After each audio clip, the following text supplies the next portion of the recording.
नमस्ते। कार्यक्रम सीधा कुरा जनतासँग हेर्नको निमित्त टेलिभिजन सेट अगाडि बसिरहनुभएका र इन्टरनेटको माध्यमबाट विश्वभर हामीलाई हेरेर बसिरहनुभएका सम्पूर्ण आदरणीय दर्शक महानुभावहरूलाई म रवि लामिछाने हार्दिक स्वागत तथा अभिवादन टक्राउँछु। यो देशमा बोल्नुपर्ने एउटा कुरा होइन, लाखवटा कुरा छन्, तर के मात्र बोल्ने, कति मात्र बोल्ने। हुनुपर्ने उल्टो थियो, बोल्नुपर्ने विषय 2-4वटा मात्रै रहनु पर्थ्यो, तर बोल्नु नपर्ने विषयहरू मात्र 2-4वटा छन्। पछिल्लो समय यौन हिंसाका घिनलाग्दा घटनाहरू बारम्बार आइरहेका छन् र स्मरण रहोस्, समाचारमा आएभन्दा कैयौँ गुणा बढी घटनाहरू समाजमा हुने गर्दछन्। 6-7 वर्षका ससाना छोरीहरूमाथि यौन पिपासुहरूको गिद्धै नजर पर्न थालेको छ। बलात्कार गरी हत्या भएका छोरीहरूको अनुहार सम्झिँदा टाउको घुम्छ, होस गुम्छ र चिच्याएर भन्न मन लाग्छ, सरकार बलात्कारीलाई फाँसी दे। बलात्कारीलाई त्यसको यौनाङ्गमै झुन्ड्याएर बीच सहरमा त्यसको छाला काटेर 1 लाख मानिसले नुन खुर्सानी दलिसकेपछि तडपाई झुन्ड्याएर मार्ने कानुन ल्या। हातमा 2 औँलाको नङले चिमोड्दा आँसु तुरुक्क चुइन्छ दुखेर। 6-7 वर्षकी कलिलो उमेरकी बालिकालाई त्यस्तो दुष्कर्म गर्दा कति पीडा हुन्छ होला। कल्पना गर्दा पनि दारा किट्न मन लाग्छ र कुनै हालतमा पनि मृत्युदण्डको कानुन बनोस् भनेर चिच्याउन मन लाग्छ।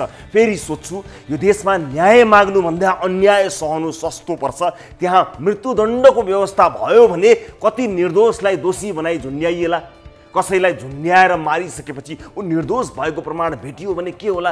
त्यसैले कानुनी राज्यको उपहास भइरहेको समाजमा मृत्युदण्डको वकालत गर्न पनि मुटु काप्छ। त्यसमाथि त्यो समाज जहाँ भ्रष्टाचारी मात्र हुँदैन, पार्टीको मान्छे हुन्छ, बलात्कारी मात्र हुँदैन, पार्टीको मान्छे हुन्छ, अनि प्रहरी मात्र हुँदैन, कुन पार्टीको नजिकको भन्ने हुन्छ, न्यायाधीश मात्र हुँदैन, कुन पार्टीको कोठाबाट भन्ने हुन्छ, पत्रकार मात्र हुँदैन, कुन पार्टीको भनेर गर्वका साथ टी-सर्ट नै भिडेर हिँड्छ।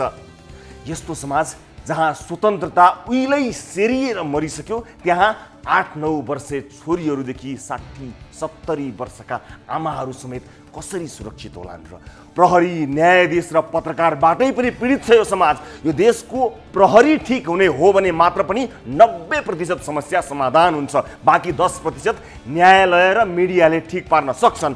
अरू अपराधमा कठोरता नभए पनि, बलात्कार जस्तो जघन्य अपराधमा मृत्युदण्ड नभए पनि ब्लेडले चिरेर छाला काट्ने र अकबरे खुर्साने दल्ने कानुन चाहिँ जसरी पनि चाहियो। जुन रफ्तारमा घटनाहरू आइरहेका छन् त्यस हिसाबले यो मुलुक छोरीहरूका लागि होइन कि भन्ने आशंका हुन थालिसकेको छ। महिला राष्ट्रपति भएको देशलाई दिनानुदिन यति धेरै महिला हिंसा सुहाएन, पटक्कै सुहाएन। अब शीतल निवासको शीतल छहारीबाट आरामले बस्नु भएन राष्ट्रपतिज्यू। यस्तो तालले त तपाईँ मात्र सुरक्षित हुने देखियो। छोरीहरू बचाउने भए अब बाहिर निस्कनुहोस् र कुनै अभियान छेड्नुहोस्, यथाशीघ्र साथ दिन हामी तयार छौँ। घरमा छोरीहरू भएका परिवारले दिनानुदिनका महिला हिंसा र बलात्कारका घटनाको समाचार हेरेर, सुनेर र पढेर अब के सोच्ने।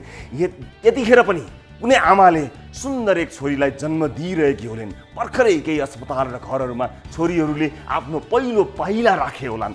भर्खरै जन्मिएका ती छोरीहरूले विभिन्न खाले हिंसाको शिकार हुनु पर्दैन भनेर कुन आमा बाबु ढुक्क हुन सक्छन्। मेरी छोरीलाई कसैले आँखा नलगाउन् भनेर आमाले कालो एउटा टीका लगाइदिन्छन्। आमाले लगाइदिएको त्यो कालो टीकाले जति पनि छोरीको रक्षा यो देशको कानुनले गर्न सकेको छैन। स्कुल, कलेज वा कामबाट 1-2 घण्टा छोरी ढिला आउँदा पनि आमा बुवाको मुटुको धड्कन बढ्छ भने, ब्याट्री सकिएर वा अन्य प्राविधिक कारणले छोरीको टेलिफोनमा सम्पर्क हुन नसक्दा बाआमाको मन आत्तिन्छ भने, उमेर पुगेकी छोरीलाई समेत साँझ बिहान एक्लै हिँड्न अनुमति दिँदा मनभरि डर पाल्नु पर्छ भने त्यो समाज महिलाहरूका लागि अफिसियल्ली असुरक्षित छ।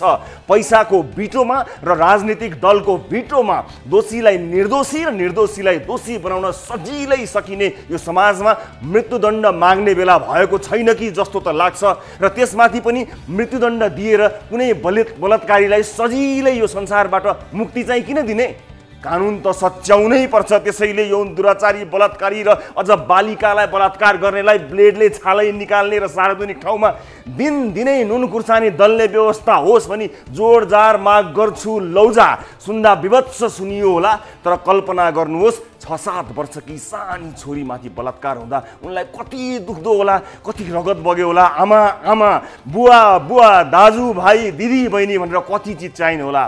तपाईँ हामी मध्ये धेरैले त अरू कसैकी छोरीमाथि त्यस्तो भएको समाचार पढ्यौँ, हेऱ्यौँ, सुन्यौँ। तपाईँ हाम्रै छोरीमाथि भएको कल्पना मात्र पनि गरी हेर्नुहोस् त। अनि तपाईँलाई मैले भनेको छाला काट्ने र नुन खुर्सानी दल्ने सजाय पनि निकै कम लाग्नेछ। मनमा त अर्को सजाय पनि को आइडिया पनि आएको छ, तर के गर्नु, नेसनल मिडियाबाट भन्न चाहिँ मिल्दैन। आउनुहोस् सुरु गरौँ जनताको चासो, गुनासो र प्रश्न सहितको विशेष कार्यक्रम सिधा कुरा जनतासँग।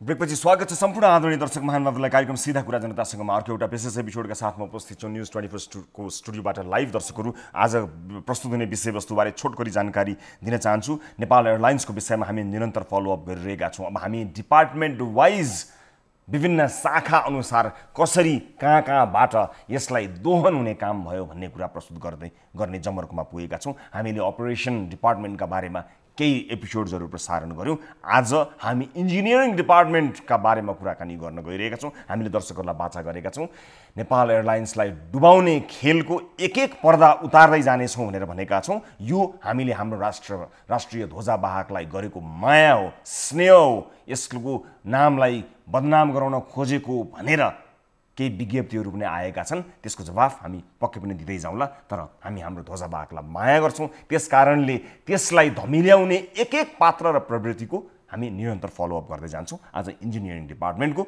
एक विशेष रिपोर्ट कार्यक्रममा छ। आजकै कार्यक्रममा दोलखा मेलुङको एउटा विषय छ जहाँ सामाजिक सुरक्षा भत्ताको चरम दुरुपयोग भएको छ। बारम्बार हामीले देखाइसकेका छौँ। मृत्यु भइसकेका मानिसको पनि पैसा खाइदिने, दोहोरो तेह्रो सुविधा लिएर त्यो सबै पैसा मिलेमतोमा खाने रिपोर्ट निरन्तर प्रस्तुत गरेको सिलसिलामा आज हामीले दोलखाको विशेष रिपोर्ट प्रस्तुत गर्न लागिसकेका छौँ। केही पनि नछोड्ने प्रवृत्तिको एउटा निकृष्ट उदाहरण यो हामी यहाँहरूसँग प्रस्तुत गर्न गइरहेका छौँ। अनि एउटा अर्को रिपोर्ट पनि छ, रामेछापबाट आएको रिपोर्ट छ। गाडी नै नगुडिकन कालो पत्र उकियो। गाडी यसो गुड्न पाएको भए त अलिकति गाडीले पनि त्यो कालो पत्रेको स्वाद चाख्न पाएको भए हुन्थ्यो नि। कठै बिचरा त्यो गाडीले त्यो कालो पत्रेको स्वाद चाख्न पाएन, तर कालो पत्रे उत्रियो। यसबारेमा आजको कार्यक्रममा कुराकानी गर्छौँ। र आजको कार्यक्रममा दुर्गाबहादुर श्रेष्ठ, डेभिड नाम गरेका दुर्गाबहादुर श्रेष्ठले कसरी मलेसियामा रहेका आपद विपद परेका नेपालीहरूलाई ठगे उनी र अझै कयौँ पीडितहरू उनबाट पीडित भएका छन्, त्यसबारेको एउटा रिपोर्ट पनि यहाँहरू समक्ष प्रस्तुत गर्छौँ। अप्ठ्यारोमा परेका नेपालीहरूलाई अपहरण, गुन्डागर्दी लगायत विभिन्न कुकृत्य गरेर लाखौँ करोडौँ ठग्ने डेभिडको बारेमा कुराकानी गर्छौँ। कार्यक्रमको सुरुवात ताली र गालीबाट गर्न चाहन्छु। यसअघि हामीले राखेको विषय थियो डाक्टर गोविन्द केसीले जारी राखेको सत्याग्रह यसपटकलाई छोड्नुपर्छ कि क्या हो? उनको ज्यान अमूल्य छ, छोड्नुपर्छ भन्नेले तालीमा र छाड्ने होइन, सरकारलाई अझै दबाब दिनुपर्छ भन्नेले गालीमा भोट गर्नुपर्ने थियो। जसमध्ये ज्यान अमूल्य छ, छोड्नुपर्छ भन्दै 56.18% अर्थात् 4262 जनाले तालीमा भोट गर्नुभएको छ भने छाड्ने होइन, सरकारलाई अझै दबाब दिनुपर्छ भनेर 43.82% अर्थात् 3324 जनाले गालीमा भोट गर्नुभएको छ। भोट गर्ने हुने मध्ये धेरै फरक त छैन, तर भोट गर्नेहरूमध्ये धेरैले डाक्टर गोविन्द केसीको माया गर्नुभएको छ, उहाँको ज्यान महत्त्वपूर्ण छ भन्ने विषयमा भोट गर्नुभएको छ। अब ताली र गालीका लागि आजको विषय यस प्रकार रहेको छ। महामारी बढ्यो, दसैँ तिहारसम्मका लागि केही मापदण्ड चाहिँदैन र? जेस ठिक छ भन्नेले तालीमा र यसरी हुँदैन, मापदण्ड त हुनै पर्यो भन्नेले गालीमा भोट गर्नुहोला। भोट गर्नका लागि हाम्रो पात्रोको मोबाइल एप्लिकेसनमा जानुहोला, होम पेजमा रहेको गाली र तालीमा क्लिक गरी भोट गर्नुहोला र सार्वजनिक चासोको यो विषयमा आफ्नो अमूल्य मत दिई मद्दत गर्नुहोला र भोटिङ सुरु हुन्छ। अब आजको विषय, हामी नेपाल एयरलाइन्स किन घाटामा हुन्छ, कसले र किन नेपाल एयरलाइन्सलाई डुबाए, त्यसको निरन्तर फलोअप गरिरहेका छौँ। नेपाल एयरलाइन्स भन्दा पछि खुलेका विश्वका कयौँ एयरलाइन्सहरू अहिले विश्वका नम्बर 1 एयरलाइन्सका रूपमा भएका छन्, टप एयरलाइन्सहरू भएका छन्। कुनै समयमा नेपाल एयरलाइन्ससँग 4वटा जेट मध्येमा 2वटा 757, 2वटा 727, 3वटा एब्रो, 12वटा ट्विन अटर र 3 पिलाटस जहाजहरू थिए। तर विडम्बना आज नेपाल एयरलाइन्ससँग 4वटा जेट र 2वटा ट्विन अटर मात्र छ। किन र कसरी नेपाल एयरलाइन्सको यस्तो अवस्था भयो भनी हामी निरन्तर रिपोर्टहरू प्रसारण गरिरहेका छौँ। राजनीतिक नेतृत्वसँगै कर्मचारीहरूको पनि ठुलो भूमिका रहेको हामीले स्पष्ट देखाएका छौँ। नेपाल एयरलाइन्स डुब्नु र डुबाउनुमा कसरी डुबाइन्छ नेपाल एयरलाइन्सलाई आज नेपाल एयरलाइन्सको इन्जिनियरिङ विभागको लापरवाहीबारे एउटा रिपोर्ट देखाउँछौँ। क्रमशः विभिन्न विभागहरूमा हामी प्रवेश गर्दै जान्छौँ। आउनुहोस् यो रिपोर्ट हेरौँ।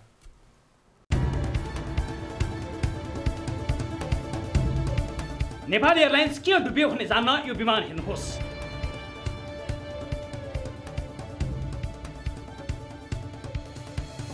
नेपाल एयरलाइन्सको गण्डकी नाम राखिएको विमान 757। 2044 सालमा हालको रेट अनुसार 4 अरबमा किनेको यो विमान हो। विश्वको पहिलो कम्बी अर्थात् कार्गो पनि गर्न मिल्ने र प्यासेन्जर पनि राख्न मिल्ने डिजाइन गरी बनाइएको विमान हो।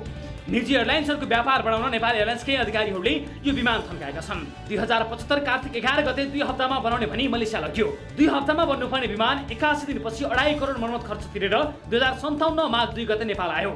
नेपाल आउँदा ककपिटको झ्याल चर्कियो र झ्याल चर्किएपछि आजसम्म विमान उडेको छैन। स्मरण होस्, विदेशबाट झ्याल मगाएर बनाउन 1 दिन पनि लाग्दैन। तर नेपाल एयरलाइन्स डुबाउनका लागि यो विमान बनाइँदैन र उडाइँदैन। 2075 साल माघमा एयरबस 320 लुम्बिनी विमानको इन्जिन स्टार्ट गर्न मद्दत गर्ने एपीयू बिग्रियो। नयाँ एपीयू किन्ने हो भने करिब 9 करोड 44 लाख पर्छ। तर तत्कालीन समयमा एयर न्युजिल्यान्डले 3 करोड 54 लाख रुपियाँमा बेच्ने भनी इमेलले पठाएको थियो। यसरी सजिलै पाएको एपीयू खरिद गर्नु वा आफ्नो भएको एपीयू मर्मत गर्नुको साटो 120 दिनसम्म जीपीयू प्रयोग गरी विमान उडाइयो। जीपीयू प्रयोग गरेर एक पटकमा विमान स्टार्ट गर्दा 2,10,000 रुपियाँ खर्च हुन्छ।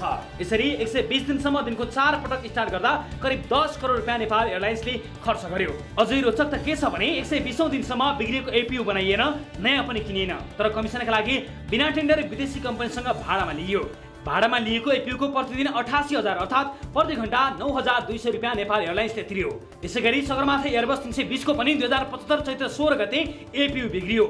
यो विमानको पनि एपीयू बनाइएन। प्रत्येक पटक स्टार्ट गर्दा 2,10,000 रुपियाँ तिरेर 180 दिन करिब 13 करोड रुपियाँ विदेशी कम्पनीलाई बुझाइयो। स्मरण रहोस्, एयरलाइन्सले नयाँ एपीयू किनेको भए 9 करोड र बनाएको भए करिब 1 करोड रुपियाँ पर्थ्यो। निगमलाई यसरी घाटा लगाउने तत्कालीन डाइरेक्टर राजेश श्रेष्ठ अहिले हिमालयन एयरलाइन्समा छन्। यसबाट प्रश्न हुन्छ, नेपाल एयरलाइन्स किन डुब्यो? कुनै समय नेपाल एयरलाइन्ससँग 4वटा जेट, 2वटा 757, 2वटा 227, 3वटा एब्रो, 12वटा ट्विनेटर र 3 पिलाटस प्लेन थिए। तर विडम्बना आज नेपाल एयरलाइन्ससँग 4वटा जेट र 2वटा ट्विनेटर मात्रै छन्।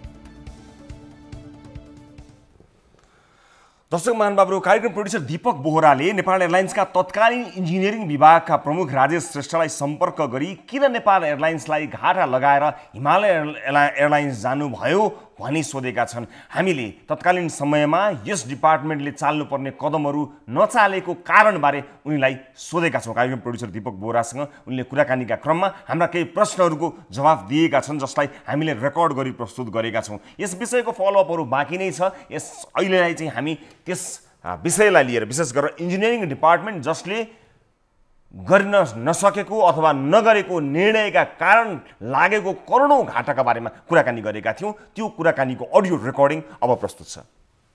एपीयू सरलाई थाहा छ के अरे सगरमाथा अनि के अरे लुम्बिनीको एपीयू बिग्रियो है सर? तपाईँ हुँदाखेरि विभागमा तपाईँले 120 दिनसम्म त्यो नयाँ एपीयू बनाउनु भयो सर, न तपाईँले नयाँ किन्नु भयो। नयाँ किन्दाखेरि पनि 9 करोड पर्थ्यो, बनाउँदाखेरि 1.5 करोड पर्थ्यो होला। त्यत्रो दिनसम्म जीपीयू प्रयोग भयो। जीपीयू प्रयोग हुँदाखेरि एकचोटि स्टार्ट गर्दाखेरि 2,10,000 रुपियाँ खर्च भयो। तपाईँले थाहा छ सर तपाईँले गर्दा कति घाटा लाग्यो नेपाल एयरलाइन्सलाई भनेर? ए होइन, यस्तो भएको थियो एपीयूको चाहिँ जुन चाहिँ एमआरओ भन्ने सेलेक्सन हुन्थ्यो नि, त्यो नि म आउनु अगाडि नै त्यो सिलेक्सनहरू भएको थिएन। त्यो सिलेक्सन गर्ने प्रोसिजर त अब हामीहरूको त लामै छ नि। त्यो प्रोसेसहरू लामो भएर गएर चाहिँ त्यो अहिले आउने चाहिँ ढिलो भएको हो सर। 80 दिनमा एउटा एयरक्राफ्ट बन्छ, एयरबस बन्छ, सरलाई थाहा छ नि है? 80 दिनमा एटिटेज। हजुर। अनि 120 दिनसम्म जीपीयू प्रयोग भयो। मेरो क्वेसन यो हो सर, 2,10,000 रुपियाँ हामीले पर डे 4 चोटि दिनको एउटा दिल्ली भयो दिल्ली जाँदाखेरि भयो, दिल्लीबाट फर्किँदाखेरि हुन्छ, तपाईँलाई थाहा छ 2टा फ्लाइट हुन्थ्यो, त्यो पछिको ब्याङ्कक अथवा मुम्बई हुन्थ्यो होइन। 4चोटि प्रयोग गर्दाखेरि कति राज्यलाई कति घाटा लाग्यो सर थाहा छ? त्यसको त सबैकै म भनिदिन्छु। सुरुको एयरक्राफ्टको उमा 10 करोड रुपियाँ घाटा लाग्यो लुम्बिनीकोमा, त्यस्तै सगरमाथाकोमा 13 करोड रुपियाँ राज्यले तिर्यो सर त्यो जिपियु प्रयोग गर्दाखेरि। त्यसपछि पनि तपाईँहरूले बनाउने कुरा गर्नु भएन, त्यसपछि पनि तपाईँहरूले नयाँ किन्ने कुरा गर्नु भएन, उल्टो भाडामा ल्याउनु भयो। न्युजिल्यान्डको एयर न्युजिल्यान्डले 3 करोड 54 लाख रुपियाँमा आफ्नो एपियु त्यो बेच्ने पनि नेपाल एयरलाइन्सलाई इमेल पठायो। किन किन्नु भएन सर?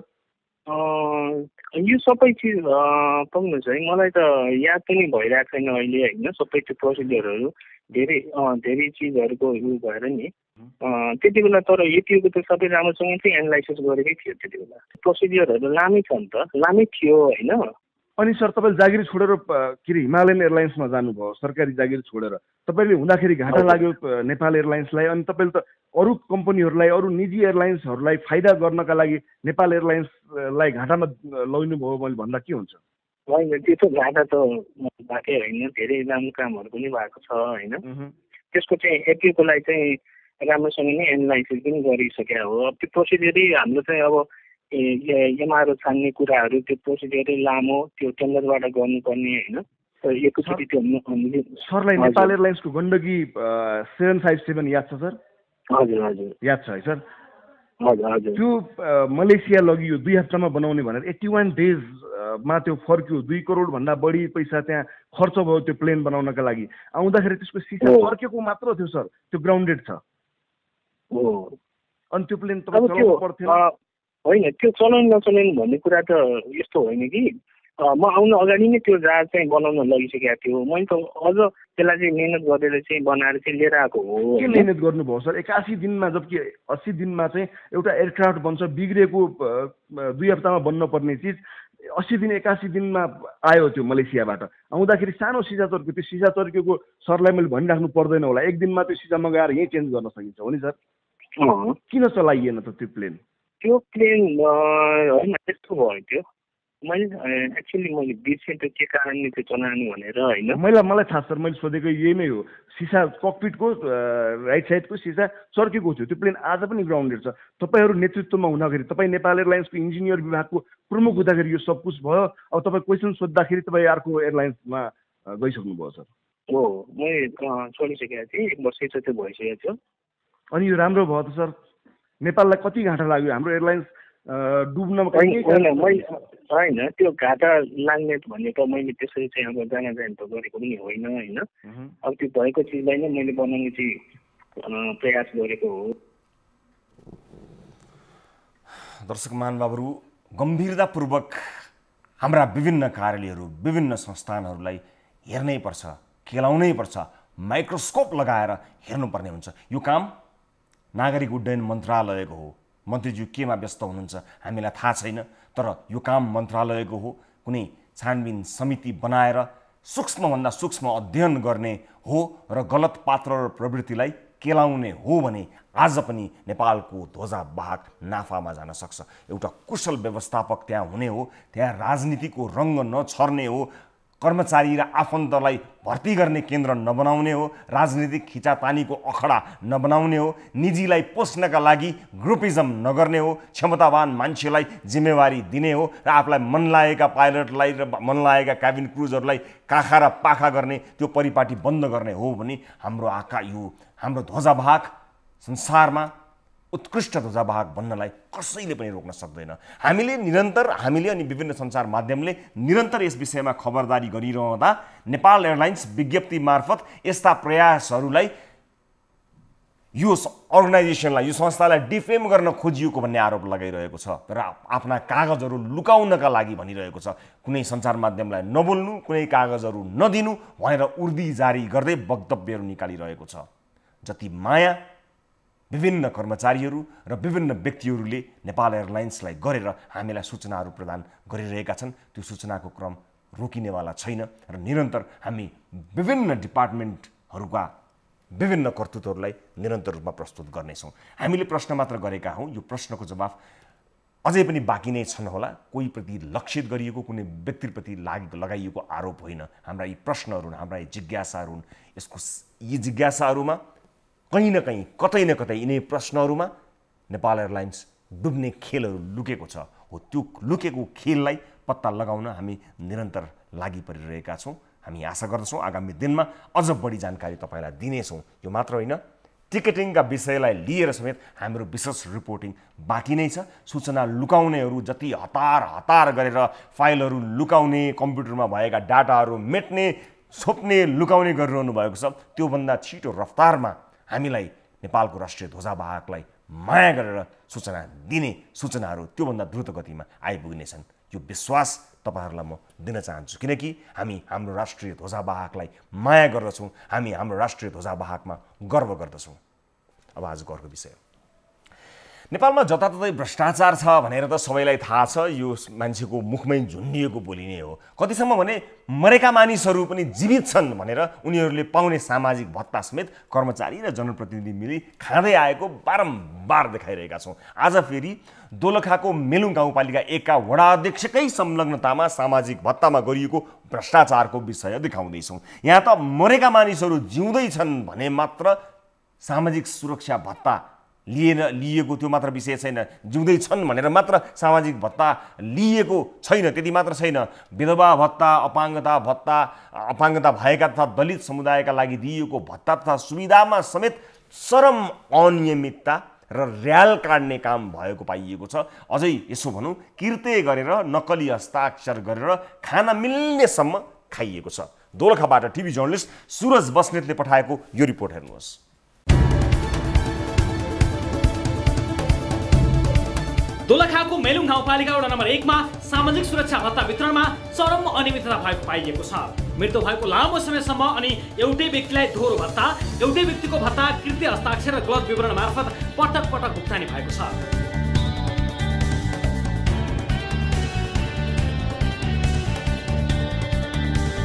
मेलुङ गाउँपालिका वडा नम्बर 1 की पदमाया उप्रेतीको मृत्यु 2072 साल वैशाख 10 गते भएको छ।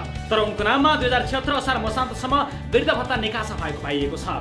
उनको मृत्यु दर्ता प्रमाणपत्र र वृद्ध भत्ता बुझेको यो भरपाई हेर्नुहोस्। पदमायाको परिवार मृत आमाको नाममा भत्ता कसले लियो भन्ने अचम्मित छन्। उहाँको मृत्यु चाहिँ 2072 साल वैशाख 10 गते मृत्यु भएको हो। अब यो फाइलमा हेर्दाखेरि मेरो मम्मीको भत्ता चाहिँ यो 76 असार मसान्तसम्म लिएको रहेछ। यो कसले लिएको हो, अब हामीले त लिएको पनि छैनौँ। पोहटीकै हेमराज उप्रेतीका आमा चित्रकुमारी उप्रेती र पोहटीकै हिरामाया श्रेष्ठको नाममा मृत्यु भएको लामो समयसम्म पनि वृद्ध भत्ता निकासा हुँदै आएको पाइएको छ। यो हेर्नुहोस्।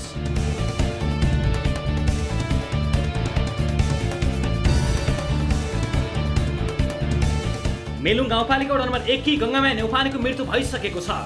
उनको नागरिकता नम्बर 485 मार्फत उनले बाँचुन्जेल वृद्ध भत्ता बुझेको देखिन्छ। तर 485 नम्बर नागरिकता भने मनरथ उप्रेतीको भएको पाइएको छ। नागरिकता नै नबनेकी गङ्गामायाको नाममा अर्कैको नागरिकता नम्बर राखेर कसरी वृद्ध भत्ता निकासा भयो यो पनि हेरौँ।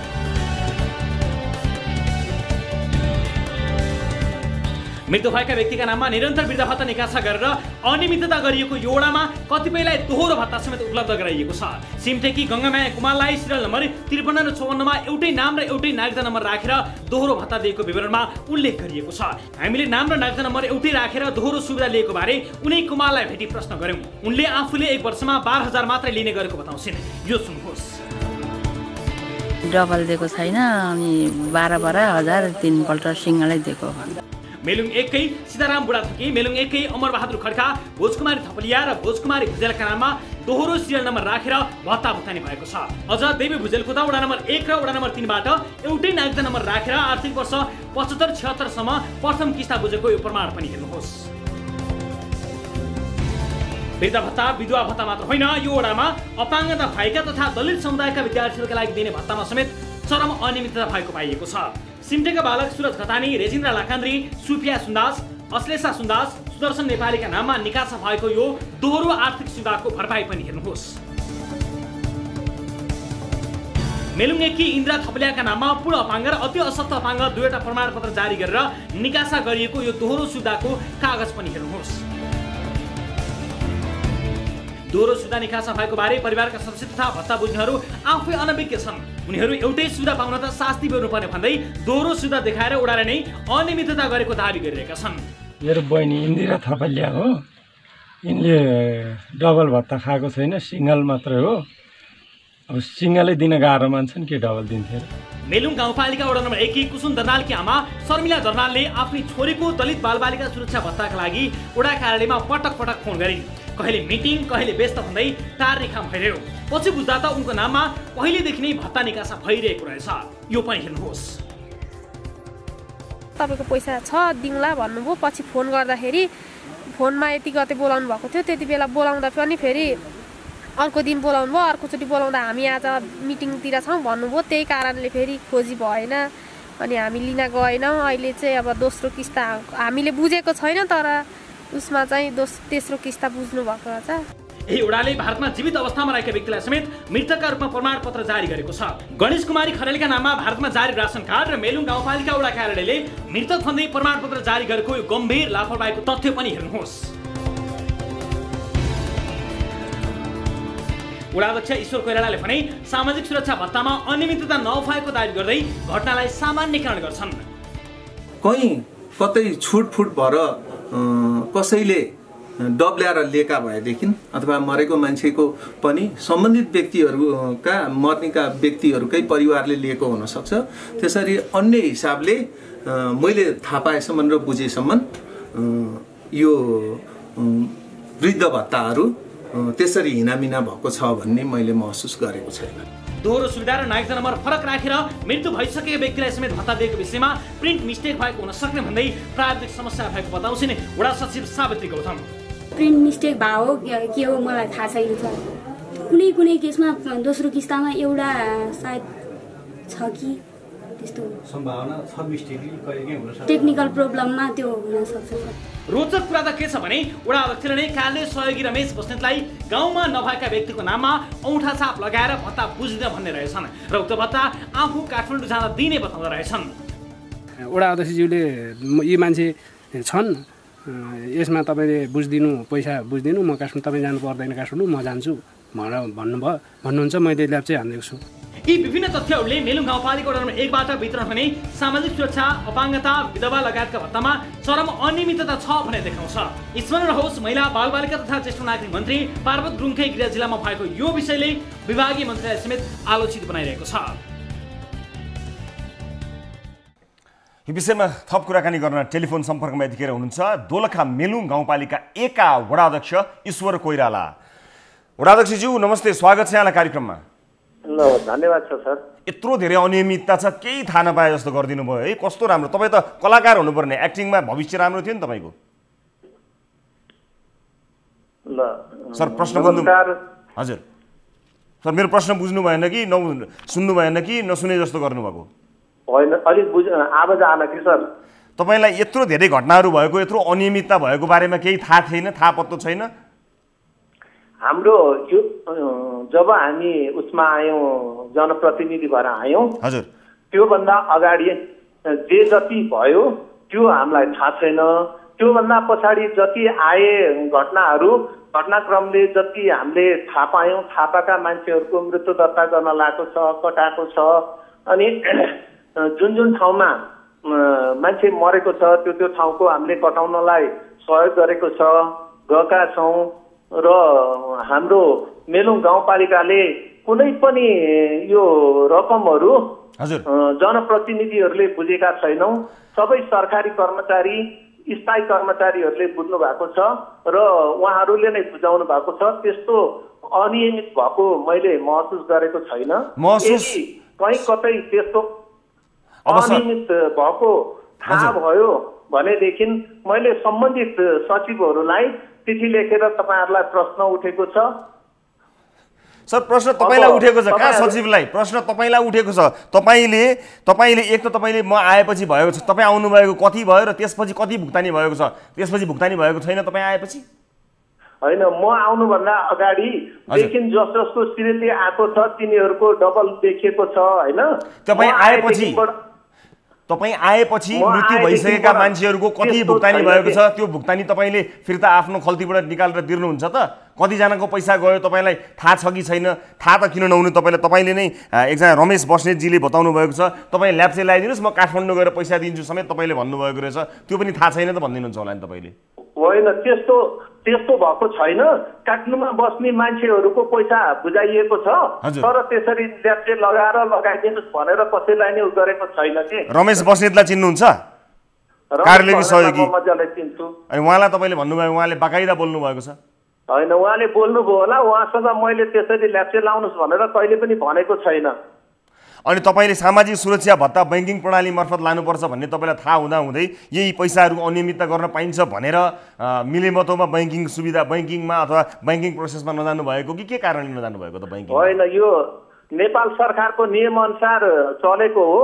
अहिले हामीले मेलुङ गाउँपालिकाले बैंकिङ सिस्टममा जानुपर्छ भनेर निर्णय गरिसकेको छ। अब आउने लगत्तै यही चौमासिकबाटै हामी बैंकिङ सिस्टममा गइसकेका छौँ र हामी गएर बैंक मार्फतै भुक्तानी दिन्छौँ। एक दिनमा हाम्रो रिपोर्टरले एक दिनमा तपाईँको कार्यालयमा भएको अनियमितताको फेरिस्त एकपछि अर्को निकाल्न सक्यो। तपाईँ त्यहाँ निर्वाचित भएर आउनुभएको यति भयो, के पनि थाहा नभए जस्तो गर्नुहुन्छ। तपाईँ कसरी यसको जिम्मेवार मान्छे हुनुहुन्छ? तपाईँ कसरी यो प्रमुख बन्न सक्नुहुन्छ? कसरी तपाईँले त्यो हैसियत राख्नुहुन्छ सर? तपाईँलाई केही पनि थाहा छैन? यो यसो सर, अब हामीले जुन बेलादेखि त्यहाँ आयौँ त्यो बेलादेखि निरन्तर फलोअप गर्दै जाँदाखेरि हामीले के भयो भनेर हेर्दै जाँदा कमी कमजोरी गर्दै केलाउँदै जाँदाखेरि कसको कमी कमजोरी रहेछ, हामी जसको कमी कमजोरी छ ती मान्छेहरूलाई कारबाही गर्न प्रतिबद्ध छौँ। यो हिजोदेखि नै म यो प्रतिबद्ध छौँ भनेर त लडिरहेको मान्छे हो। सर प्रतिबद्ध छौँ भनेर एक सेकेन्ड पक्नुस्। विसङ्गति भनेको यो सर धेरै झुटो नबोल्नुस्। विकसित हुँदै आएको, त्यसलाई अन्त्य गर्नलाई समय लागेको हो। हामी छिटोभन्दा छिटो यसको अन्त्य गर्ने तयारीमा छौँ। यस्तो भाषणले ताली पड्काएर केही मान्छेहरू झुकिएर तपाईँलाई भोट हाल्लान्, हामी झुकिँदैनौँ। तपाईँले प्रतिवेदन बनाउनु भएको छ, तपाईँ प्रतिबद्ध छु भनेर अहिले प्रश्न आएपछि तपाईँले भन्नुभएको तपाईँको प्रतिबद्धता त तपाईँको प्रतिवेदनमा आउनु पर्यो नि। अनियमितताको प्रतिवेदन बनाउनु भएको छ? कहाँ छ रिटर्न प्रतिवेदन? अनियमितताको प्रतिवेदन हामीले के कति अनियमितता भएको रहेछ भनेर हामीले अध्ययन गरिसक्यौँ। भनेको के अपडेट गर्यौँ भने के प्रतिवेदन छ? प्रतिवेदन छ, बनाउनु भएको छ, समिति कोही बनेको छ, कोही मानिसहरू बसेर सदस्यहरू अथवा केही एउटा कमिटी बनाएर त्यसले प्रतिवेदन निकालेको छ कि यसो मनमने खाटमा पल्टेर सोच्नुभयो तपाईँले ओहो भन्नुभयो? तपाईँले मनन गरेर हुन्छ, कागज चाहिएन? हाम्रो गाउँपालिकाले चाहिँ समिति बनाएर अब छानबिन गर्न लागिरहेछ। हामीले हाम्रो ठाउँमा वडामा चाहिँ तयार गरिसकेका छौँ। अब लागिरहेको छ कि बनिसक्यो? अब होइन, हामीले बनाइसकेका छौँ। कहिले बनाउनु भयो? होइन, अहिले हालसाल बनाएका छौँ। को अध्यक्ष छ त्यसको? अध्यक्ष त मै हो नि। हामी तपाईँलाई आरोप लाग्यो? क्या गर्नुभयो सर? ओहो गजब छ है, गजब छ, गजब। आफैमाथि आरोप लागेको छ, तपाईँमाथि आरोप लागेको छ, तपाईँ प्रमुख, तपाईँको सबै डाडु पनि तपाईँको हालमा, अनि आफ्नै अध्यक्षतामा आयोग गठन। गजब गर्नुभयो सर। आयोग बनाएको छैन, कमिटी आयोग अभियोग लागेको मान्छे हुने हो र हामीले त्यो अनियमितता कहाँ के रहेछ भनेर हेर्नलाई त अनि त्यो पाइएन। अनि तपाईँ आफै यसमा आफै लागि पर्नुभयो, के भएको रहेछ भन्ने बुझ्नलाई तपाईँ आफै लागि पर्नु भएको छ? हजुर, हामी लागि परेका छौँ। गाउँपालिकाबाट पनि यसको लागि कमिटी बनाएर लाग्नलाई तयारी गरिरहेको छ। के तयारी गर्नु भएको छ भने भन्नुहोस् न। तपाईँ बाहेक अरू को हुनुहुन्छ त त्यसो भए? हजुर, को हुनुहुन्छ तपाईँले? त्यसो भए ल ठिक छ, तपाईँले यसो गर्नुहोस् न त। यो त ठुलो अनियमितता देखियो होइन? यो जनताको पैसा हो, तपाईँको पैसा होइन, तपाईँको घरको पैसा होइन, तपाईँको सम्पत्ति होइन, तपाईँले दाइजोमा पाउनुभएको होइन, नेपाली जनताले काम गरेर तिरेको ट्याक्सको पैसा हो, सरकारी पैसा हो, तपाईँकोहरूको रोजाइ त चल्दैन। अनि यसका लागि अख्तियारलाई यस्तो अनियमितता भएछ भनेर म माथि समेत छानबिन गर्नु होला भनेर पत्र लेख्नुहोस् न त त्यसो भए, किनभने आरोप त तपाईँलाई पनि लागेको छ। होइन, हामीले हाम्रो ठाउँबाट कहाँ कति अनियमित भएको रहेछ, यदि अनियमित भएको रहेछ भनेदेखि जसको कार्यकालमा जो सचिवको कार्यकालमा भएको छ ऊ सरकारी कर्मचारी, स्थायी कर्मचारीलाई हामीले जिम्मा दिएको छ हाम्रो मेलुङ गाउँपालिकाले। त्यसैले उनीहरूलाई चाहिँ हामी उपस्थित गराएर हामी त्यो पैसा असुल उपर गराएरै छाड्छौँ। ए हजुर, आरोप सबभन्दा बढी तपाईँमाथि लागेको छ भने? के गर्ने अब आरोप आग्रह पूर्वाग्रहले नै कसरी आरोप पूर्वाग्रह भन्नुहुन्छ यत्रो डकुमेन्ट देखाइसक्यौं कसरी आरोप हामीलाई के पूर्वाग्रह तपाई कुन पार्टीको भन्ने थाहा छैन मलाई र थाहा पाउनु पनि छैन नभन्नु होला नभन्नुहोस् मलाई हामीले पार्टीको कुरै हैन त्यो तपाईलाई कसरी त्यहाँ आयो भन्ने कुरो त तपाईलाई पनि थाहा भयो नि आउँछ नि किन आउँदैन यसरी आउँदा त तपाईहरु यत्रो आँट गर्नुहुन्छ मरेको मान्छेको समेत पैसा खानुहुन्छ त्यसरी कसको कार्यकालमा रहेछ कहिलेदेखि आएको रहेछ भनेर त्यही त हामी नि छानबिन गर्दैछौँ 76 सालसम्म आएको छ 76 साल भनेर देखाउनु भयो नि ती मान्छेहरू अहिलेदेखिको होइन सर तपाई कति सालमा कार्यालय आउनु भएको हामी निर्वाचित भएर आएका छौँ कति सालमा पट्टा देखाएर लिइराखेको छ तपाई कति सालमा आउनु भएको त्यहाँ कति साल कुन महिनामा आउनु भएको 74 सालमा आएका 76 सालसम्मको अनियमितता छ सर होइन त्यो त अनि तपाईँ हिजोदेखि निरन्तर आएकालाई त कसरी रोक्न सकिन्छ पट्टा लिएर आउँछन् पैसा लिएर जान्छन् कसले लग्यो परिवारले लगेको छैन परिवारले पाएको छैन कसले लग्यो भन्ने कुरा पत्ता लगाउन सक्नुहुन्न तपाई अब त्यो त जम्मा हाम्रो मेलुङ गाउँपालिका 1 नम्बर वडामा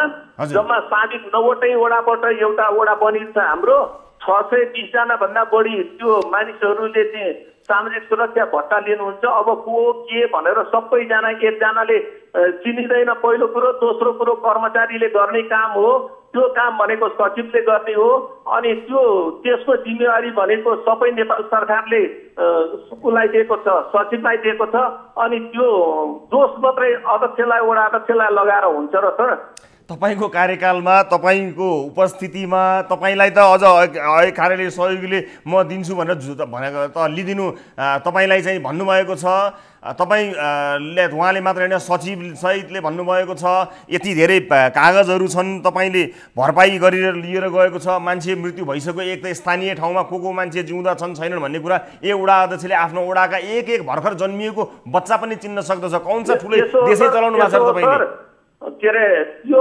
पञ्जिका अधिकारीको काम वडा अध्यक्षले गर्ने होइन को मान्छे मरे कसको जन्म दर्ता भयो को जन्मे कसको जन्म दर्ता भयो को मर्नु भयो कसको मृत्यु दर्ता भयो र कस्तो त्यो लगत पट्टा गर्ने भन्ने काम सबै सचिवको हो के सर अनि त्यसमा वडा अध्यक्षले बुझेको अनाधिकृत त्यस्तो काम गरेको छँदै छैन अब त्यो अरूले कसैले आरोप लगाउने मान्छेले त के भन्छ के भन्दैन त्यो सबै कुरा चाहिँ सत्य हुन्छ अनि नियमन गर्नु पर्दैन तपाईलाई जनप्रतिनिधि बनाएर त्यसो भए तपाईलाई थाहै को मर्यो को जन्मियो कसको विवाह भयो के भयो हजुर बेलाबाट कुरा उठ्यो त्यो कुरा उठिसकेपछि मैले सुरु गरिसकेछु नियमन गर्नको लागि खोइ त आफ्नै अध्यक्षतामा गर्नुभयो रे कसै एउटाको दोस्रो नाम लिन सक्नु भएको छैन होइन अब त्यहाँ तपाईलाई ल्याएका कतिपय लिस्टहरू चाहिँ अब जिउँदो मान्छेलाई मरेको भनेर आइरहेछ अब त्यो पनि मैले अध्ययन गरिराखेको छु अब प्रमाणित गरेका कुराहरू पनि कति झुटमा छन् त्यहाँ अब सबै कुरा गाउँपालिकाबाट चाहिँ आउने लिस्टहरू डबल आइराखेको छ त्यो कुराहरू नि हामीले हेरिराखेका छौँ अनि अब यसो गर्नुस् न हामीले अध्ययन गरिराखेका छौँ यसको प्रतिवेदन कहिलेसम्म उपलब्ध हुन सक्ला त त्यसो भए हामीलाई पनि उपलब्ध गराइदिनु अब हामी तयारीका साथ लागिराखेका छौँ अब हामी छिटै यो दशैं लागिराखेका छौँ नभन्नुहोस् न झुटो नभन्नुहोस् न अब बल्ल लाग्नुहुन्छ बल्ल लाग्छौँ भन्नुहोस् न लागिराखेका छौँ नभन्नुहोस् के पनि गर्नु भएको छैन तपाईँले अब गर्नु होला अर्कै कुरा हो अब गर्छौँ भन्नुहोस् न झुटो बोल्नु भएन सर झुटो बोल्नु भएन भुक्तानीमा तपाईँले हेर्नुहोस् न अनि के भन्छ सुधार कसरी भन्छ भनेर अनि त्यसपछि तपाईले त्यो मात्र भएन सर अहिलेसम्म गलत गरेको चिज कसले खाएको छ घरानाबाट त्यो निकाल्न सक्नुपर्छ हर्जाना तिराउनु पर्ने हुन्छ त्यो एकदम म प्रतिबद्धता जाहेर गर्छु घरानाबाट उठाएर चाहिँ म नेपालको त्यो सामाजिक सुरक्षा भत्ता फिर्ताको राजस्व खातामा जम्मा गर्न लाएर नै छाड्छु सर एउटा कुरा जाँदै तपाईलाई भन्छु म मृत्यु भएका मानिसको समेत पैसा खाइएको छ तर यहाँ केही अपाङ्गता भएका मानिसहरूको समेत पैसा किर्दै गरेर खाइएको छ यो पच्दैन सर पाप लाग्छ कसलाई लाग्छ थाहा छैन तर जसलाई लाग्नुपर्ने हो नराम्रो पाप लाग्छ त्यसलाई पाप लाग्छ र म त यो जहिले पनि भ्रष्टाचार विरोधी मान्छे हुँ म त्यो भ्रष्टाचार गर्ने मान्छेलाई कुनै पनि हालतमा छुट दिन्न र जोसुकै कर्मचारी रहेछ भने पनि म उसलाई कानुनी दायरामा ल्याएर त्यो भ्रष्टाचार विरुद्धको अभियानमा म लागेर त्यो पैसा जसरी नै असुल गरेर म राजस्व खातामा हालेरै काट्छु। तपाईँको पनि संलग्नता रहेछ भने त्यसका लागि चाहिँ आफूमाथि छानबिन गर्नको लागि के गर्नुहुन्छ नि मलाई पनि गर्नुहोस् भन्ने सक्नु पर्यो नि त। माथि त्यस्तो कुनै रहेछ भने मभन्दा माथिल्लो इटाई गाउँपालिका छ, गाउँपालिकाले छानबिन गर्छ, म गाउँपालिकालाई छानबिन गर्नलाई म अनुरोध गर्छु। अनुरोध गर्नुभयो, धेरै धेरै धन्यवाद। पत्रै पठाउन सक्नुभयो भने अझ त्यो पत्र हामीलाई पनि हेर्न पाऊँ, त्यस्तो सौभाग्य पाऊँ। यहाँलाई म सहभागिताको लागि धेरै धेरै धन्यवाद दिन चाहन्छु। तर जे भइरह्यो, जे देखियो त्यो अत्यन्त गलत भयो। यसरी सामाजिक सुरक्षा भत्ताको नाममा चरम त्यसको दुरुपयोग, हामी सम्मानित अख्तियार दुरुपयोग अनुसन्धान आयोगको यसमा गम्भीर ध्यानाकर्षण गराउन चाहन्छौँ। हामीले प्रस्तुत गरेका विभिन्न रिपोर्टहरूमा सम्मानित अख्तियार दुरुपयोग अनुसन्धान आयोगले गम्भीर कदमहरू चालेका धेरै रेकर्डहरू छन्। यसलाई हामीले एकदमै स्पष्ट रूपमा देखाइसकेका छौँ। हामीसँग भएका दस्तावेजहरू हामी उपलब्ध गराउन तयार छौँ। इमिडिएटली, तुरुन्तै, चाँडै अख्तियार दुरुपयोग अनुसन्धान आयोगले यसमा छानबिन सुरु गरोस् र छानबिनको दायराभित्र जो मानिसहरू माथि औँला उठेको छ सबै त्यो दायराभित्र आउन् भन्ने हामी अपेक्षा गर्न चाहन्छौँ। र स्थानीय जति पनि बुद्धिजीवीहरू हुनुहुन्छ, आम सर्वसाधारण हुनुहुन्छ, पत्रकार बन्धुहरू हुनुहुन्छ, सबैले यस विषयलाई लिएर निरन्तर फलोअप गरिदिनु होला, यो अनुरोध पनि हामी गर्दै अहिले एउटा ब्रेकको बेला भएको छ। ब्रेकपछि अन्य विविध विषयसहित यहाँहरू समक्ष प्रस्तुत हुन्छौँ। न्युज 24 टेलिभिजनमा हेरिरहनु भएको छ कार्यक्रम सिधा कुरा जनतासँग।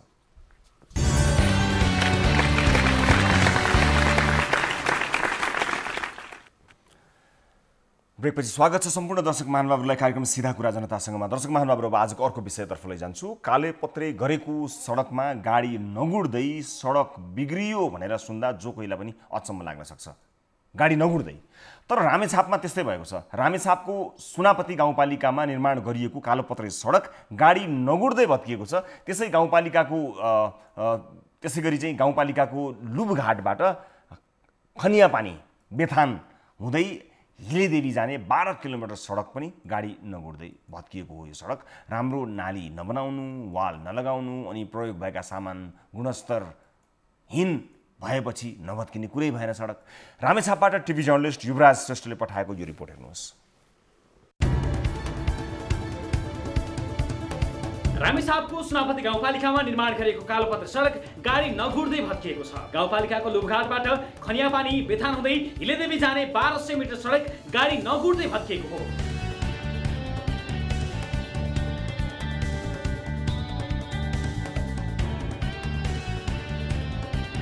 सडकको छेउ र भित्तामा सडक सुरक्षाका लागि पर्खाल नलगाई कालोपत्रे गरिनुका साथै गुणस्तरीय निर्माण सामग्रीको प्रयोगका कारण गाडी नगुड्दै भत्किएको स्थानीय बताउँछन्।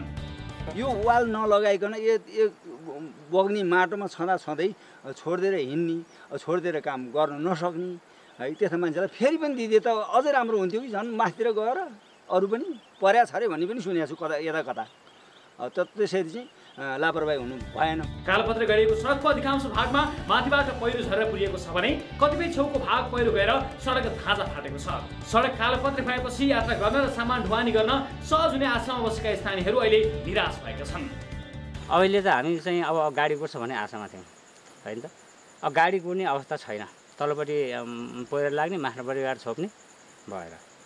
अनि अहिले जस्तो हो पहिला गोरेटो बाटो हिँडेका थियौँ, अलिकति मूल बाटो चाहिँ हिँड्न पाइयो, पहिलाकै उसमा पुग्यो। सुनापति गाउँपालिकाको लुबघाट खनिया पानी बेथान हिलेदेवी सडक खण्ड अन्तर्गत गत आर्थिक वर्षमा बागमती प्रदेश सरकारको भौतिक पूर्वाधार कार्यक्रम अन्तर्गत वन्दना भगवती निर्माण कम्पनीले 3 करोड 46 लाखमा 1200 मिटर सडक कालोपत्र गरेको थियो।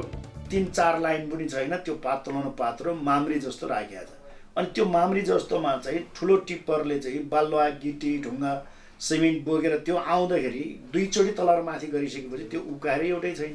क्वान्टिटी पुर्याउने, क्वालिटी घटाउने, त्यो स्थितिले गर्दाखेरि अहिले विकास निर्माणको कामहरू चाहिँ सबभन्दा चाहिँ बाटो यो कालो पोथरी चाहिँ सुनपतिमा 1300 मिटर गरिएको छ। सम्झौता अनुसार निर्माण गरेको निश्चित अवधिसम्म सडक भत्किए निर्माण कम्पनीले पुरानै खर्चमा पुनर्निर्माण गर्नुपर्ने व्यवस्था छ। तर यहाँ भत्किएको सडकसहित 3 किलोमिटर सडक बनाउन पुनः 14 करोड 71 लाख विनियोजन गरेर भगवती निर्माण कम्पनीलाई दिइएको छ। सेनापतिको चाहिँ हामीले बनाएको अहिले हामीले त्यसपछि हेरेका छैनौँ। हजुरको कम्प्लेन आएको थियो, हामी गएर हेर्छौँ र उसलाई चाहिँ सुधार गर्ने भनेर हामीले पत्रकार त गरि नै सकेका छौँ निर्माण व्यवसायलाई, र उसले अब चाहने सुधार गर्छ, हामीले चाहिँ आह्वान गर्न पाएको छ। रामेछापमा बागमती प्रदेश सरकारको भौतिक पूर्वाधार कार्यक्रम अन्तर्गत निर्माण भएका अधिकांश सडक निर्माणकै क्रममा भत्किरहेका छन्।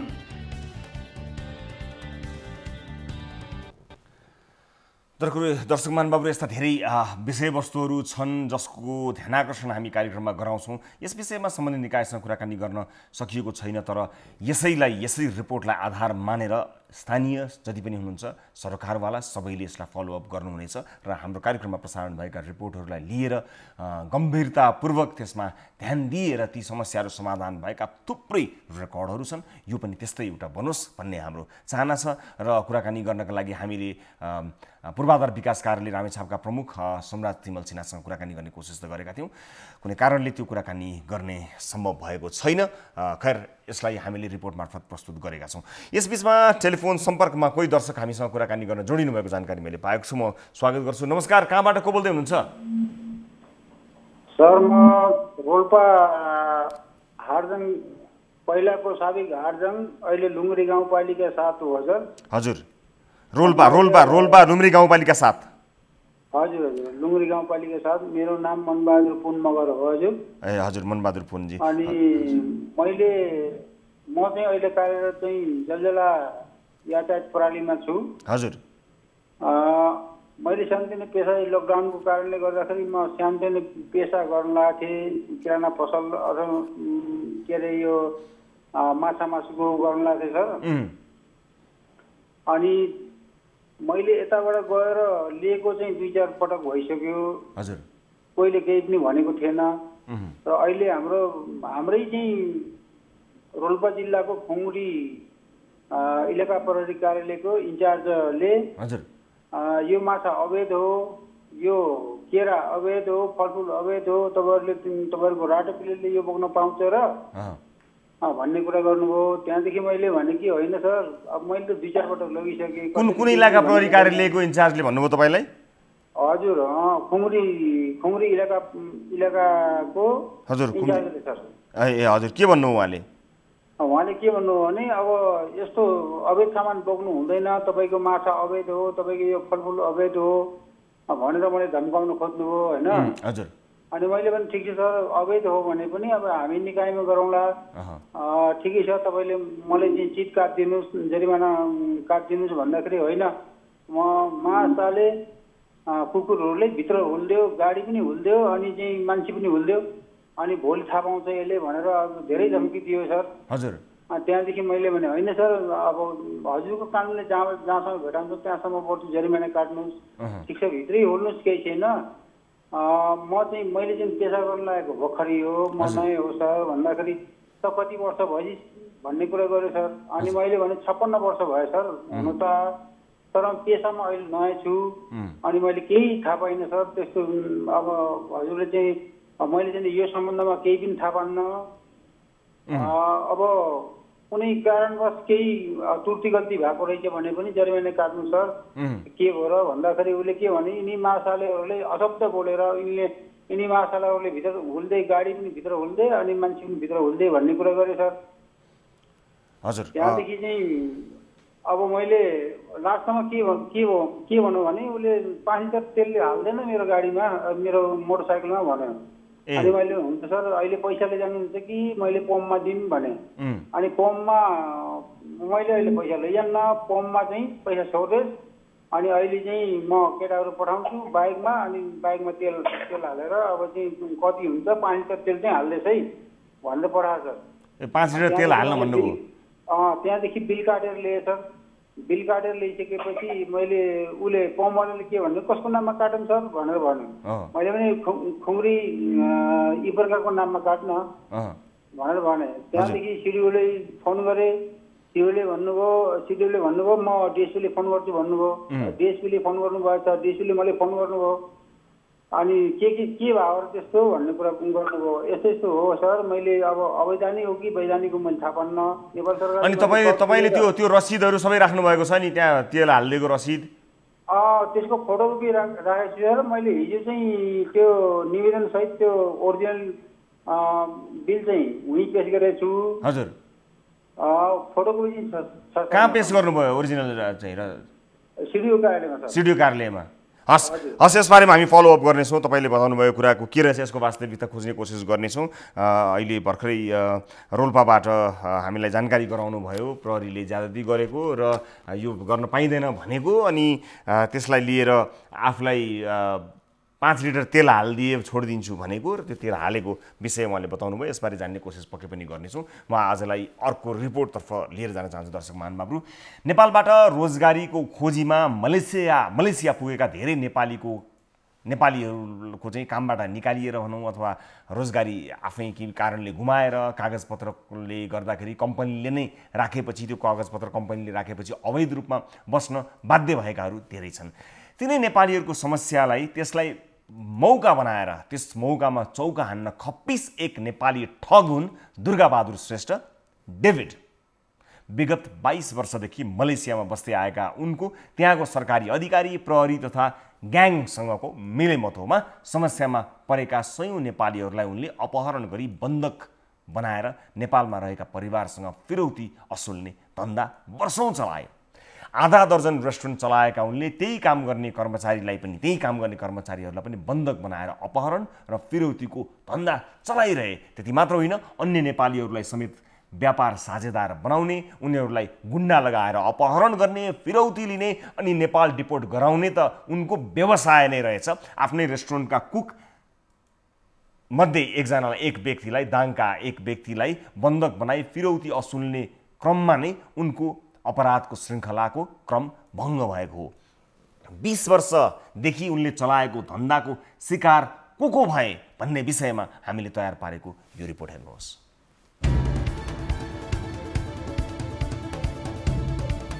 मोरङ सुन्दर हरैचा स्थायी ठेगाना भएका दुर्गाबहादुर श्रेष्ठ अर्थात् डेभिड 20 वर्षदेखि मलेसियामा स्थानीय स्पाइडर ग्याङमा आबद्ध भएर सयौं नेपालीलाई नै अपहरण गरी करोडौं लुट्ने गुण्डा नाइके, जो अहिले केन्द्रीय अनुसन्धान ब्युरो CIB को हिरासतमा छन्।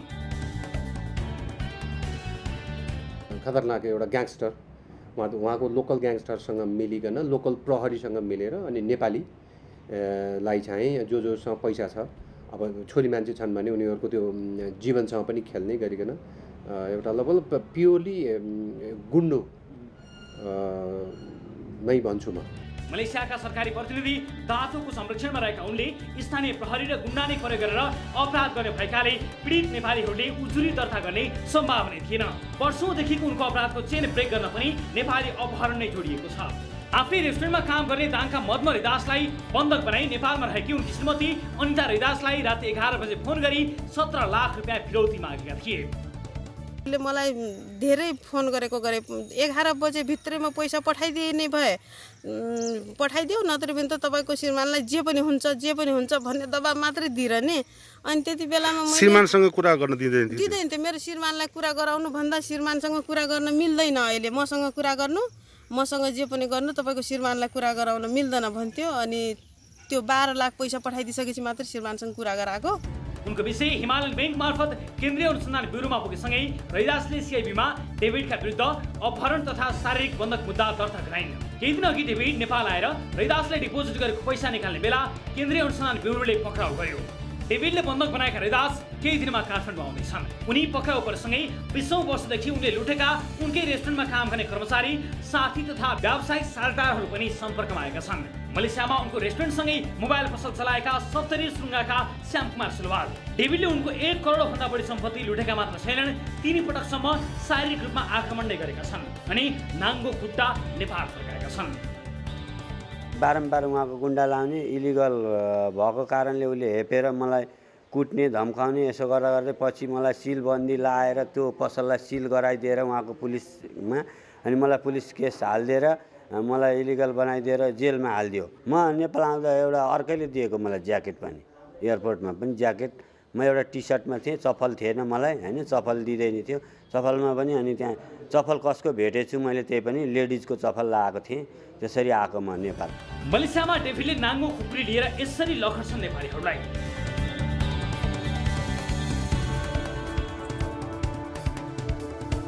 मलेसियामै डेभिडको छेउछाउमा कुनै नेपालीले व्यापार व्यवसाय समेत गर्न पाउँदैनन्। एउटै गाउँका जीवन राई र डेभिडको एकै ठाउँमा रेस्टुरेन्ट थियो। राईको रेस्टुरेन्टमा कमाई गर्न थालेपछि डेभिडले उनलाई अपहरण गरे अनि 10 लाख नगद सहित सुन, फोन र घडी गरी 15 लाख भन्दा बढी लुटे। जनवरी 22-23 तारिकको दिन चाहिँ त्यहाँको स्थानीय गुन्डा तामिल गुन्डा र पुलिस लाएर मलाई चाहिँ किडन्याप गर्यो। किडन्याप गरेर मलाई त्यो मेरो भन्ने ठाउँमै त्यहाँको च्यानघारीमा लगेर 6 घन्टा चाहिँ तपाईँको बन्दक बनायो। त्यसपछि त्यही दिन चाहिँ मेरो खाना खुवाएको पैसाहरू सम्पूर्ण पैसाहरू मेरो ग्राहकहरूले त्यो महिना पुरा भएको पैसा बुझाएको थियो 25,000 रिङ्गेट। त्यो बुझाएको पैसा लुट्यो। त्यसपछि मेरो त्यहाँको लगभग 5 तोला सुन 3 टाउठी गरेर 5 तोला 5.5 तोला सुन र आइफोन 7 र एउटा टी सर्ट कम्पनीको घडी लुटपाट गर्यो। बुढासुब्बा म्युजिक कम्पनीका सञ्चालक नवराज गिरीलाई त मलेसियामा कम्पनी खोल्न लगाएर साझेदार बस्नु नाममा करिब 1 करोड रुपियाँ भन्दा बढी ठगेका छन्। 12 वर्षअघि मलेसियामा गिरीलाई अपहरण गरी उल्टो विरोधी लिएका उनका विरुद्ध अदालतमा पुगेको मुद्दा समेत खारेज भएको छ। भिसा लाउने भनेर पासपोर्ट लियो। त्यस पछाडि मलाई अब त्यहाँको गरेको नाफा पनि दिएन, मेरा फिल्महरू पनि कपिराइटका पैसा पनि दिएनन्। उल्टै मलाई पुलिस लगाएर त्यहाँनिर पक्राइयो र त्यहीँनेरिको पुलिसलाई फेरि मैले त्यहाँ के अरे मतलब घुस खुवाएर म नेपाल बाँच्न सफल भएँ। त्यो बेलामा बाँच्न सफल भएँ। उनीहरू जस्तै 100 भन्दा धेरै नेपाली डेभिडबाट पीडित भएका छन्। अधिकांश हाम्रो सम्पर्कमा समेत आएका छन्। 5 वर्ष मैले चलाएँ, मैले किस्त तिरेँ 5 वर्ष समथिङ त्यहाँको पैसा 65,000 रिङ्गेट जस्तो तिरेर अनि डिपोजिट 10,000 थियो। जम्मा 75,000 रिङ्गेट चाहिँ मेरो चाहिँ उहाँले चाहिँ गाडी तानेर लानुभयो। मेरो 75 रिङ्गेट अब भनौँ गयो र नेपाली चन्चुन 20-21 लाख रुपियाँ हो र त्यही हो। अब मलाई त्यस पछाडि फेरि गाडी पनि लानुभयो। त्यस पछाडि बेलुका लगातार मलाई बेलुका बोलाएर आइज सरसल्लाह गरौँ भनेर मलाई मिटिङमा बोलाउनु भयो उहाँकै रेस्टुरेन्टमा। अनि मलाई मान्छे लगाएर कुटायो, कुटपिट पनि गर्यो मलाई। डेभिडले आफ्नै रेस्टुरेन्टमा काम गर्ने महिला कर्मचारीहरूलाई समेत यौन शोषण गर्ने गरेको सिआइबीमा पीडित महिलाहरूले दिएको बयानमा खुलेको छ। मलेसियामा भिजा सकिएर अवैध बसेकाहरूलाई उनले शिकार बनाउने गरेका थिए। डेभिडको अपराधमा उनकी श्रीमती धनमाया राईको पनि हात रहेको पीडितहरू बताउँछन्। उनी भुटानी नागरिक भए पनि नेपालको समेत नागरिकता लिएर मलेसियामा नेपालीहरू लुटिरहेकी छिन्। डेभिड बनाउने चाहिँ उसको बुढी माया धनमाया राई जो चाहिँ डेभिडलाई यो क्राइमसँग लुटाउने फुटाउने जुटाउने जुन्ध्या गराउने चाहिँ धनमाया राई भएको हुनाले धनमाया राईलाई पनि फेरि सिबिआईद्वारा नेपाल ल्याइ झिकाई कति पीडित छन् उनीहरूलाई ती पीडितलाई उनीहरूको श्रम होस् शारीरिक होस् चाहे उनीहरूको पैसामा होस् सबैले राहत पाउन् भन्ने। डेभिड पक्राउ परेपछि आफूले पनि न्याय पाउने आशा राखेका उनीहरू फेरि निराश भएका छन्। कानुन अनुसार ऐदाजको मुद्दा भएका पुराना मुद्दाहरूमा भने डेभिडलाई कारबाही गर्न हद म्याद लागेको छ। नेपालीले नै विदेशमा क्राइम गर्यो भने चाहिँ त्यो नेपालमा भएसर मान्ने जुन कानुन आएको छ त्यसको हिसाबले हामीले यो लगेका हौँ। पहिला यो 75 भदौ 1 गतेभन्दा अगाडि यो थिएन र घटनाहरू त्यसका परे जसले गर्दा हामीले त्यो कानुन त्यति बेला कानुन नभएको कारणले हामीले उहाँहरूलाई न्याय दिन सकेनौँ। तैपनि उहाँहरूले भोलिन्टरीली कम्तीमा यही हिसाबमा मात्रै यसले पनिसमेन्ट भोग्यो भने पनि केही सुकुन हुन्छ भन्ने हिसाबले उहाँहरूले सहयोग गर्नु भएको छ। अपराध गरेका व्यक्ति पक्राउ पर्दा समेत वर्षौँदेखि पीडित बनेकाहरूले भने न्याय नपाउने संशय बढेको छ। विदेशमा नेपालीबाटै नेपालीहरू प्रताडित ठगीमा परिरहेका अन्य धेरै घटनाहरू छन्। त्यसमध्येको यो एउटा डरलाग्दो घटना हो। यस्ता गुन्डा नाइके जसको पक्राउसँगै मलेसियामा भएका धेरै नेपालीहरूले चैनको सास फेरेको हुनुपर्दछ र अन्य धेरै यी व्यक्तिबाट यी डेभिड भनिने यी व्यक्तिबाट दुर्गा नाम गरेका यी व्यक्तिबाट पीडित धेरैको गुनासो र धेरैको जानकारी हामीलाई आउने क्रममा छ। सयौँको सङ्ख्यामा मानिसहरूलाई दुःख दिएको र मानिसहरूलाई फिरौती मागेको अन्याय गरेको विभिन्न किसिमका प्रताडना दिएको रिपोर्टहरू हामीलाई प्राप्त भएका छन्। हामी त्यसलाई प्रस्तुत गर्दै जानेछौँ। जाँदै कोही दर्शक हामीसँग कुराकानी गर्न टेलिफोन लाइनमा आउनुभएको जानकारी पाएको छु। छोटकरीमा कुरा गरेर बिट मार्छु। नमस्ते, कहाँबाट को बोल्दै हुनुहुन्छ? हजुर नमस्कार, म काठमाडौँ यहाँ कपनबाट बोल्दैछु। रामबाबु जमकटेल प्रदीप हो मेरो नाम। हजुर रामबहादुरजी भन्नुहोस्, के का लागि सम्झिनु भयो छोटकरीमा? म आज एउटा बानेश्वरमा सानो एउटा मिटिङमा गएको थिएँ सर, होइन? हजुर। त्यहाँ जाँदाखेरि भर्याङमा हिँड्दा मेरो अलिकता खुट्टामा अलिकता त्यो टेक्दाखेरि भर्याङमा टेक्दाखेरि अलिकति लेस भएछ। अनि त्यसको कारणले गर्दाखेरि मेरो खुट्टा चुट्यो अनि सोलिङ भयो। सोलिङ भएपछि मैले चेकअपको लागि भनेर नजिकै गएँ। म नर्भिकमा। कहाँ जानुभयो? नर्भिक हस्पिटल। नर्भिक हस्पिटल, हजुर। नर्भिक हस्पिटलमा जाँदाखेरि मलाई 81 सबै ड्रेस खोल्न लगाइयो। हजुर मलाई सबै ड्रेस खोल्न लगाइयो, मेरो खुट्टामा चोट लागेको छ, त्यो चाहिँ मैले ड्रेस खोल्नु भनेर भनिसकेपछि त्यहाँ त्यसो भनिसकेपछि अनि ड्रेस चाहिँ पछि मैले जबरजस्ती खोलिनँ। मलाई एक्सरे गर्न लगियो, एक्सरे गरियो, एक्सरे गरेर आइसकेपछि अनि बिल अब 2 घन्टा मलाई हस्पिटलमा राख्यो, कोही डक्टर आएन। इमर्जेन्सीमा लगेर राखेको कोही डक्टर आउँदैन, कसरी हेर्दैन।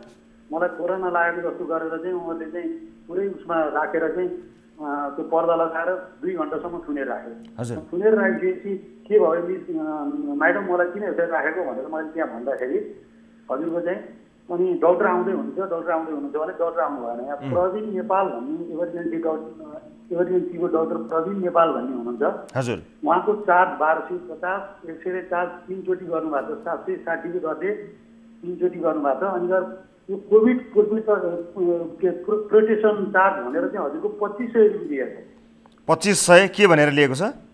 कोभिड प्रोटेक्सन चार्ज भनेर लिएको छ, 2500 लिएको छ। जब मलाई कोरोनाको टेस्ट पनि गराएको छैन, केही पनि गराएको छैन, इन्ट्री गरेको 2500 रुपियाँ चार्ज लिएको छ। त्यो पनि 4000 भनेको थियो। त्यहाँ मैले मिडियालाई बोलाउँछु भनेर पुलिसलाई खबर गर्छु भनिसकेपछि 2500 रुपियाँ घटाएर 1500 घटाएर 2500 दिनुभयो। त्यसमा मैले बिल पनि लिएको छु। त्यसमा अनि मैले यसो गुनासो मैले यो चाहिँ गर्छु नि, हामीले त तिर्न सक्यौँ, ल आज त म त्यहाँ बस्नु हस्पिटलमा बस्ने स्थिति थिएन र मैले तिरेर आएँ सर। यो त गरिब जनताले त तिर्न सक्दैन नि, यो त हस्पिटलले यसरी दिनरातै लुटिरहेको छ। त्यही त यो मैले बुझ्न चाहेको, यो के चार्ज भनेर कोभिड के चार्ज भनेर लियो भन्नुभयो? प्रोटेक्सन चार्ज भनेको छ, कोभिड प्रोटेक्सन चार्ज भनेको प्रोसेसन, कोभिड प्रोसेसन चार्ज, प्रोटेक्सन भनियो होला अथवा प्रोसेसन केही भनियो होला, प्रोटेक्सन चार्ज कोभिड भनियो होला। अनि 5000 4000 भनेको थियो, तपाईँलाई मिडियामा भन्छु भनेपछि 2500 भन्यो नर्विक अस्पतालले। हजुर हजुर, प्रोटेक्सन चार्ज भनेर चाहिँ 4000 भनेको थियो। अनि गएर चाहिँ घटाएर हजुरको 2500 जोडे, तर यो केही पनि गरेको छैन। यो सिधै लगेर चाहिँ सिधै 2500, प्रति व्यक्ति 2500 ल ठिक छ। घरमा बसेर डक्टरले चाहिँ फी लिइरहनु भएको छ 1250, त्यसमा पनि ओके। तर एक्सरे गरेर चाहिँ एक्सरेको चार्ज उहाँहरूले दिनुभएको छ। तर यो कोभिड प्रोटेक्सन चार्ज भनेर किन लिइरहेको छ? यो हामी जस्तो मान्छेले त तिर्न सक्छौँ, ल हामीले त तिर्नु, आज त मैले तिरेर आएँ होइन, मेरो पनि तिरेको होइन। तर यो सबै जनताले त्यसरी तिर्न सक्दैन, यो दिनदारै लुटिरहेको छ। हस्, यो तपाईँले जानकारी गराउनु भयो। यो सम्बन्धित नर्विक अस्पतालको पनि यसमा ध्यानाकर्षण जान्छ होला र यस क्षेत्रसँग सम्बन्धित अन्य व्यक्तिहरूको पनि ध्यानाकर्षण हुनेछ भन्ने विश्वास मैले लिएको छु। के रहेछ अहिलेलाई यसलाई नबुझिकन हामीले हाम्रो धारणा बनाउन सक्ने अवस्था रहेन, त्यो चार्ज के रहेछ भन्ने कुरा बुझ्ने प्रयास हामी हाम्रा तर्फबाट पनि गर्नेछौँ र नर्विक अस्पतालले पनि यसलाई पक्कै पनि स्पष्ट गर्ला र अन्य बिरामीहरूका हकमा पनि यदि अथवा अन्य अस्पतालहरूमा पनि यस किसिमको चार्जहरू लिएको कतै छ कि अथवा त्यसतर्फ पनि तपाईँको यो जिज्ञासाले ध्यानाकर्षित गराएको छ। म यहाँलाई सहभागिताको लागि धन्यवाद दिन चाहन्छु र यसबारेमा फलोअप गर्ने वचनबद्धता पनि प्रकट गर्छु र तपाईँसँग बिदा माग्छु। दर्शक महानुभावहरू, विभिन्न विषयहरूको प्रस्तुतिको क्रमलाई यहीँ बिट मार्दछौँ आजको लागि र चाँडै नै हामी कार्यक्रमको 600औं श्रृङ्खलामा प्रवेश पनि गर्दैछौँ। केही एपिसोड पछि नै हामी 600औं श्रृङ्खलामा प्रवेश गर्दैछौँ, त्यो बारे पनि दर्शकहरूलाई जानकारी प्रदान गर्दछु। आजको लागि पनि कार्यक्रमको निर्धारित समय समाप्त भइसकेको छ। थप न्युजका लागि हाम्रो वेबसाइट www.news24nepal.com मा जानुहोला। साथै हामीलाई फेसबुक, ट्विटर र युट्युबमा पनि फलो गर्न सक्नुहुनेछ। हाम्रो पात्रोको मोबाइल एप्लिकेसनमा गई गाली वा तालीमा भोट गर्न नबिर्सनुहोला। कार्यक्रम सिधा कुरा जनतासँगको आजको श्रृङ्खलाबाट सम्पूर्ण युनिट का साथमा 10 औँला जोडेर नमस्ते रवि लामिछानेको।